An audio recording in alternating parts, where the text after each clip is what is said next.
Hey guys, how's it going? Crapan here. So, immediately, I know what you guys are thinking. It's like, Crip, you just reviewed every single card coming up in the new expansion in the League of Explorers. And yes, I did.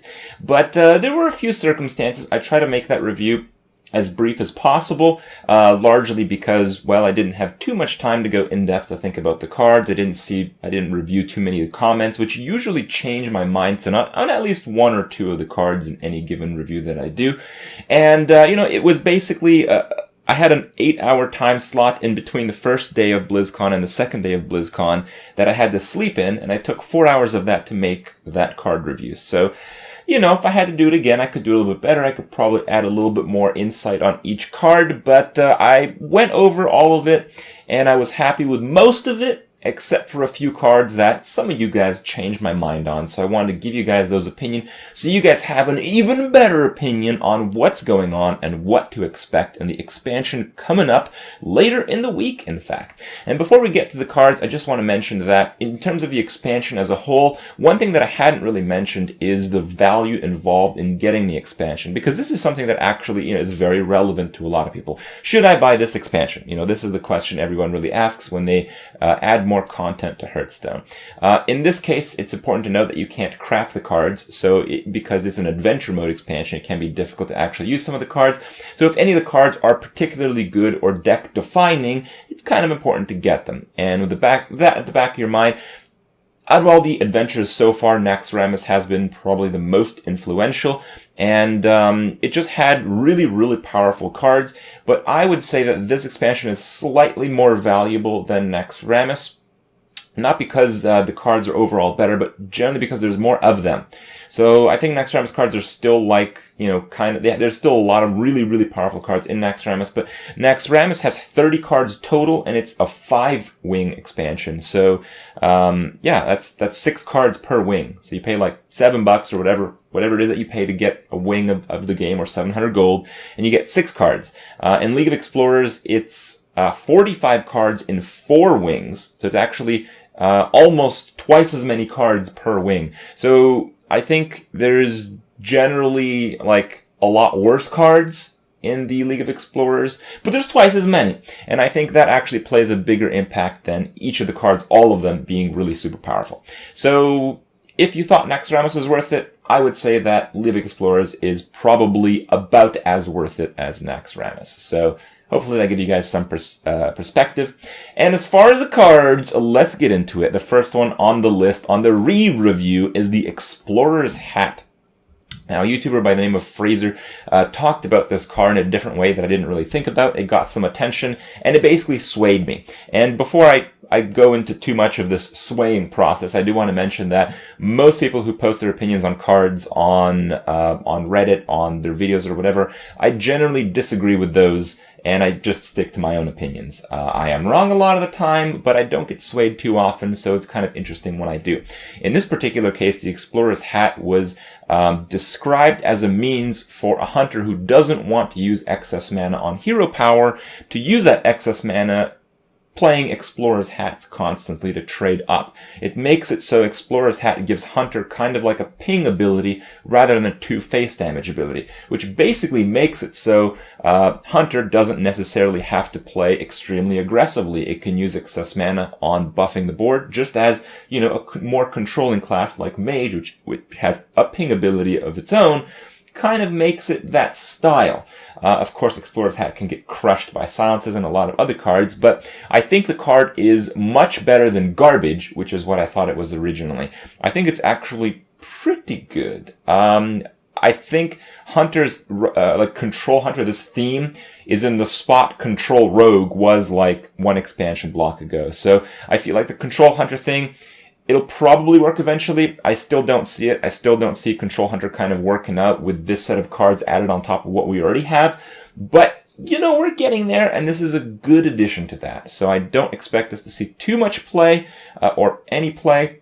It'll probably be tried a little bit. It's not horrible, so it's probably pretty good in the mid-rangey Hunter, maybe, if your plan is not to be that aggressive. You might play some combos with Feign Death. You might play some combos with the Jhin, the new guy. That's copy and targeting effects. So there's a lot of possibilities out there. Some of them might be realized, but I think it's mostly a card that will be realized later in a bigger way. Next up is the Curse of Rafam, and I said this card sucked, and on the initial glance it kind of does, but again, one thing that I didn't really realize was that this card is a mechanic to kill your opponent on their turn. This is really important because you can bypass secret mechanics, notably Ice Block. If your opponent is at 2 health, you can play Curse of Rafam, and they would die at the start of their turn, and secrets do not trigger on your own turn. So Ice Block will not save them. And basically what that means is if aggressive decks are still being played, counters to those decks are still being played, Freeze Mage is a pretty good counter to that deck, and this card shuts out Freeze Mage. Okay, let's be real. This card is better than Kazan Mystic when it comes to playing against Freeze Mage in a lot of cases. So yeah, it's super good against that class, but how good is it against the other classes? And that's something I also reevaluated a little bit. So you basically get the guaranteed 2 damage no matter what, and your opponent has to pay 2 mana to stop taking this damage. I think it's actually not too bad. This card is pretty good in almost any aggressive deck, I feel, because if you have a lot of stuff on the board, you generally start tapping in the Zoolock deck around turn 4 or 5. If instead of your first tap, you just play this card, usually at that stage in the game, you're ahead enough to where your opponent has to make desperate tempo plays to come back on the board. And in that position, if you're playing this card, it'll probably do at least 6 damage to your opponent. And that 6 damage is a pretty big deal. Usually with the Zoolock, you're kind of struggling to maintain the board in the later stages of the game, and you're just looking for some burst. This really, really helps achieve that. So I don't think that aspect of the game is often too important, but it's really good for that aspect. So kind of in like a middle ground, if a lot of people are playing Freeze Mage decks, I think this card actually will make the Zoo Warlock list. And that is pretty important to note if you're a Zoo Warlock player. Excavated Evil. I thought this card was absolutely terrible, and it kind of is, but it has a few interesting dynamics to it. So it's a priest card. You do 3 damage to all minions, and you shuffle this card to your opponent's deck. And this aspect is one that I overlooked. I thought it's kind of bad to give your opponent a board clear, but it's really not. If you're actually killing a lot of stuff with this card, and you give this card to your opponent, a lot of time that's actually going to be a good thing for you. I mean, think about it. If you're playing against Face Hunter, and instead of a card that kills you, he draws this, you'll actually probably win the game, because you basically gave him a card that does probably nothing. It might kill off some of your creatures, but it's not really something that's going to cause you to lose the game. Really, you're just going to lose the game because in the later stages of the game, they're going to hero power you, and they're going to draw like 2 damage, draw 3 damage, draw 4 damage, and being able to deny them that damage draw in the late stages of the game potentially is actually very valuable. So what seems to be a disadvantage is actually kind of an advantage. It's also the fact that Priest has so many board clears that the type of Priest deck that just tries to outlast your opponent seems to be more realistic than ever with the addition of this card, because just having more and more and more board clears achieves that goal, much better way, of course. Also, the fact that Grim Patron Warrior was nerfed, it makes it so there's not too many decks out there, not too many popular decks out there that can kill you from like full health in 1 turn. So that just further pushes that deck into the meta, and I think we might see that deck realized as a result. Museum Curator is a very interesting card.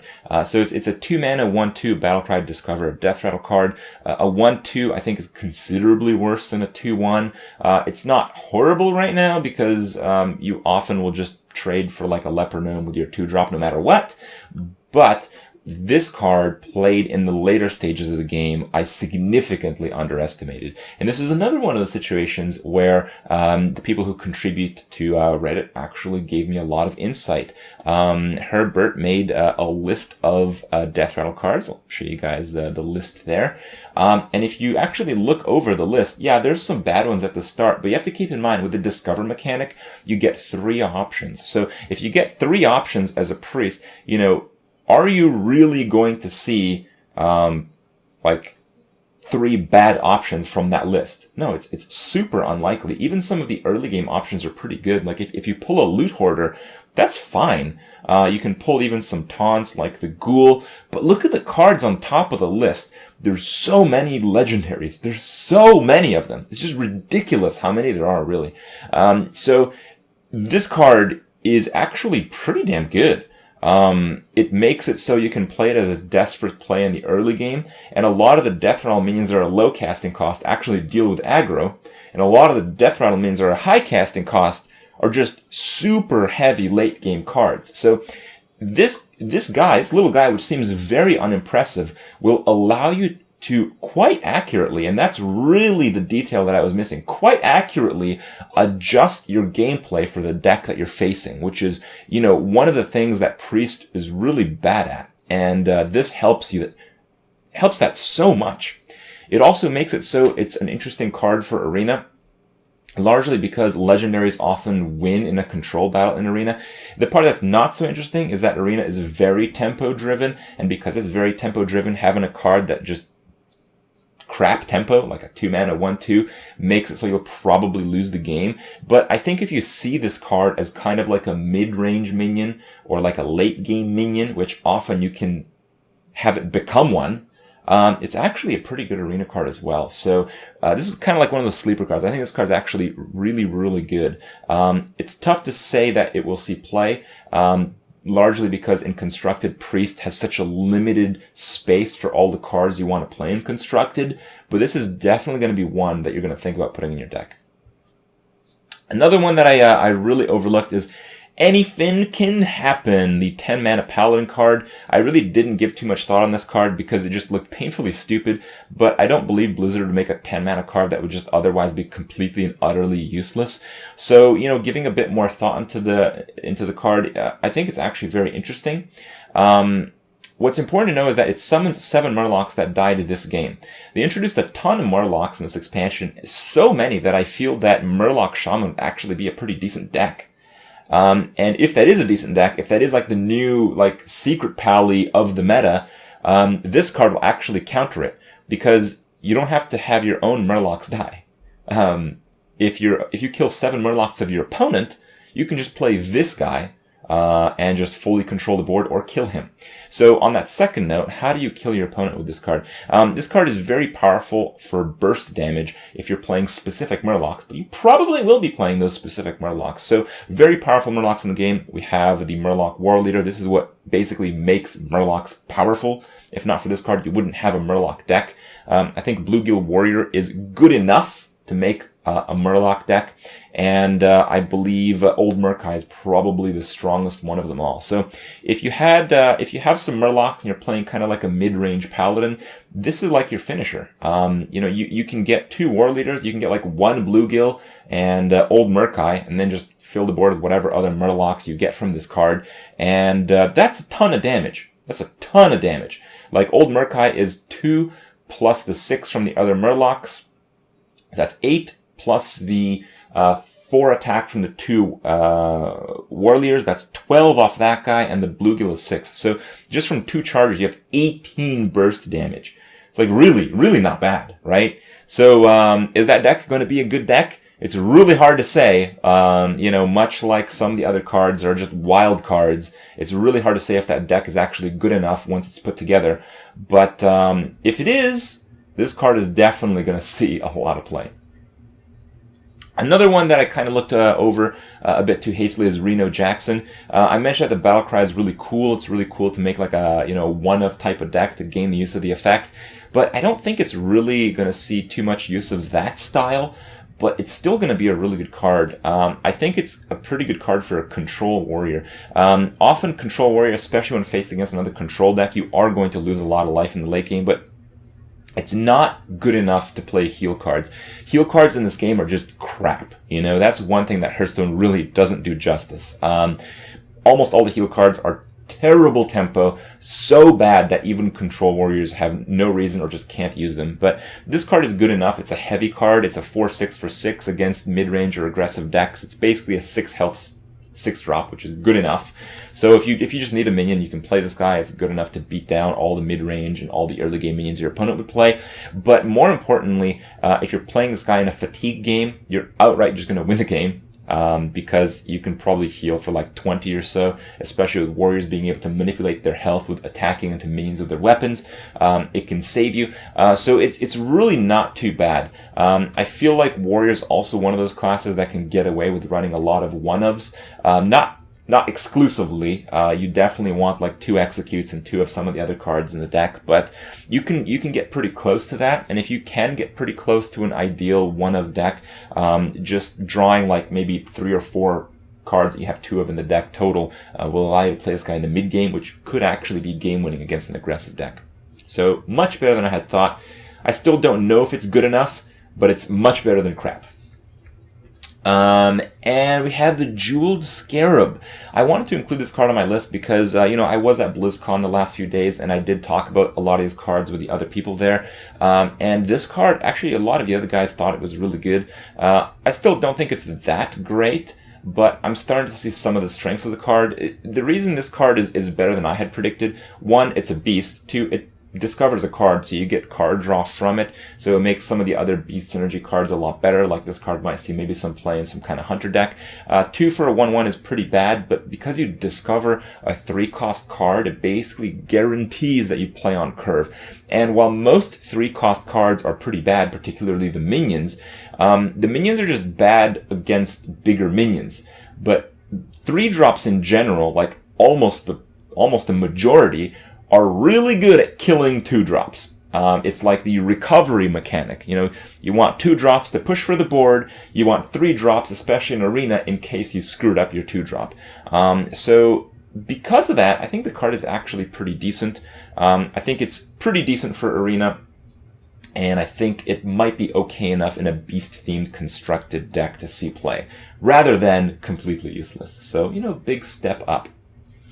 Then we have, lastly, that I want to mention, the Huge Toad. Now, I mentioned this card is pretty good. 2 mana for a 3/2. It's a more aggressive style of Flame Juggler. It has the Beast tag, and it has a Death Rattle effect. So it seems like it might actually make a mid-range or aggressive hunter list. And of course, it's a spectacular card in Arena. In Arena, the Beast tag is actually worth a lot, because often you stumble upon Beast synergistic cards, not only in Hunter, but also in Druid.